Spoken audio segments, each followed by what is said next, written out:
Hello and welcome to What's in this week's Oban Times with me, Kathy Griffiths. Me, Sandy Neal. Me, Owen Wild. And me, Jodie Hagan. As per usual, we have lots for you in this week's paper and online at www.westcoasttoday.co.uk. Keeping you up to date with the very latest news in your area is keeping us all busy here at the OT HQ. You know we love hearing your stories and seeing the photos you send in of what's important to you, so keep them coming. You can contact us by emailing editor@obantimes.co.uk, calling us on 01631 568 000, or get in touch on our social platforms, including Facebook and X, formerly Twitter. Just some of the headlines for you this week include news from a Freedom of Information request that Argyll and Bute councils failed to convince objectors to its future plans for running Oban Harbour. Not one single objection was withdrawn, despite the council's efforts to give reassurance. In other news, I've been covering scarecrows have been taking over Seil. Colonsea is getting more life-saving kits, and I explain why an orange thing dangling off a helicopter will be flying overhead in the next week, if you're out and about in the Kilmelford area. Over to you, Sandy. I've got to admit, I am curious. Well, if you've got any spare cash lying around, Oban Cinema could be yours for just £300,000 all in. Start checking behind the sofa.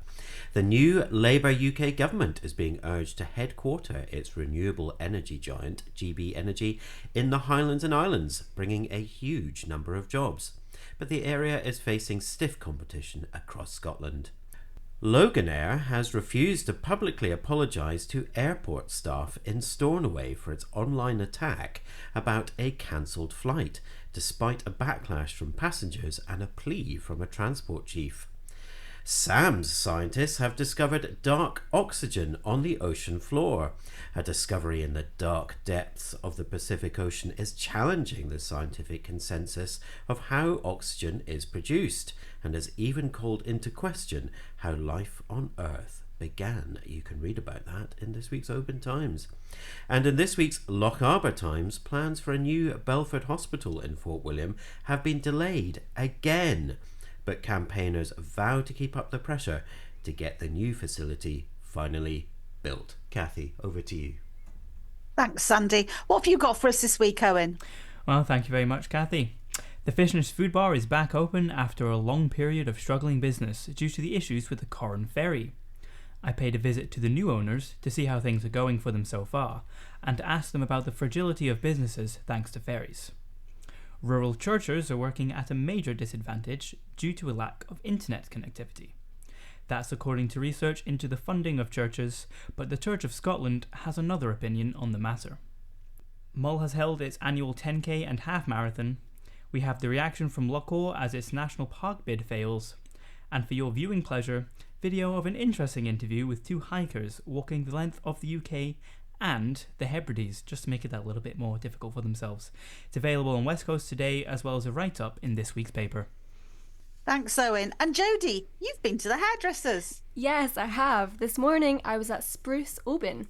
I didn't get a new hairdo, but I did chat to hairstylist Alan McKechnie, who has been shortlisted for the Scottish Hairdresser of the Year award. This is the third year in a row that he has reached the final, so fingers crossed, Alan. Watch out for our interview on www.westcoasttoday.co.uk. In the paper this week, a Holyrood committee has warned that a proposed Scottish languages bill will not be enough to save Gaelic. Gaelic is at risk of dying out as a living language in its heartland, and both MSPs and those giving evidence to the committee have expressed concern that much more needs to be done if the language is to have a future.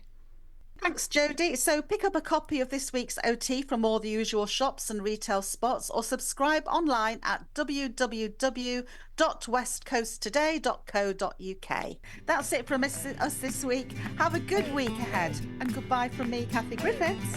Goodbye from me, Sandy Neal. Goodbye from me, Owen Wild. And goodbye from me, Jodie Hagan.